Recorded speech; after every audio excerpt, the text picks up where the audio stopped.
তারকেশ্বর লাইনের যে কোনো জায়গা থেকে যদি আপনি ব্যারাকপুর যেতে চান তাহলে যাওয়া খুবই সোজা, বা ব্যারাকপুরের সাইড থেকে যদি আপনি আমাদের সাইডে আসতে চান অর্থাৎ শেওড়াফুলি শ্রীরামপুর হয়ে যে কোনো তারকেশ্বরের দিকের যে কোনো ট্রেন ধরে যে কোনো জায়গায় আসতে চান তাহলে খুবই সোজা আসা। এই ভিডিওটি করা যদিও আমার ব্যারাকপুর থেকে শেওড়াফুলি ঘাট আসার, তবুও আমি যাওয়া আসা দুটোই বলবো।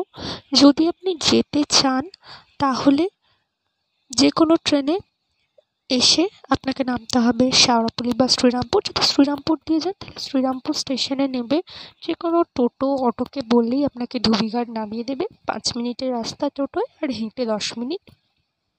ধুবিঘাট থেকে কিন্তু আপনি ফেরি করে চলে যেতে পারেন একবারে ওপারেই কিন্তু ব্যারাকপুর। আপনি খুব সহজে ব্যারাকপুর পৌঁছে যেতে পারেন। আর শেওড়াফুলি দিয়ে হলে আপনাকে নামতে হবে শ্রীরামপুরের আগের স্টেশন যদি তারকেশ্বরের দিক থেকে যান, আর যদি হাওড়ার দিক থেকে আসেন তাহলে শ্রীরামপুরের পরের স্টেশন, বা আপনি যদি ব্যান্ডেলের কাটোয়া বর্ধমানের সাইড থেকে আসেন তাহলে আপনাকে আগে শেওড়াফুলি তারপরে শ্রীরামপুর পরে শেওড়াফুলিতে নেবে স্টেশনে নেবে দেখতে পাবেন বহু লোক ফেরিঘাটের দিকে যাচ্ছে। বাজারের মধ্যে দিয়েই রাস্তা, 5 মিনিটের হাঁটা পথ, বা কাউকে জিজ্ঞেস করলেও হবে।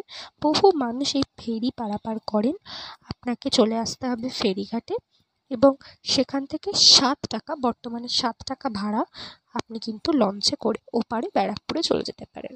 আবার আপনি যদি ব্যারাকপুরের সাইড থেকে আসেন তাহলে ব্যারাকপুর স্টেশন থেকে অনেক অটো কিন্তু একদম স্টেশনের সামনেই দাঁড়িয়ে থাকে। সেই অটোগুলোকে যদি আপনি বলেন শেওড়াফুলি ঘাট যাবেন তাহলে আপনাদেরকে তারা ঘাটে নামিয়ে দেবে। সেখানে কিন্তু আপনারা ফেরি করে এপারে শেওড়াফুলি চলে আসতে পারেন।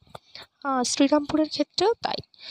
আমার মনে হয় বহু জায়গা দিয়ে ঘুরে নৈহাটি দিয়ে যাওয়ার থেকে সবথেকে ভালো আমাদের মতো, আমার যেহেতু বাড়ি সিঙ্গুরে, এরকম কোনো জায়গা থেকে যাওয়ার সবথেকে সুবিধা হলো শেওড়াফুলি বা শ্রীরামপুর চলে যাওয়া। বিশেষ করে শেওড়াফুলি, সেখান থেকে কিন্তু ফেরি করে ব্যারাকপুর চলে যাওয়া খুব সহজ।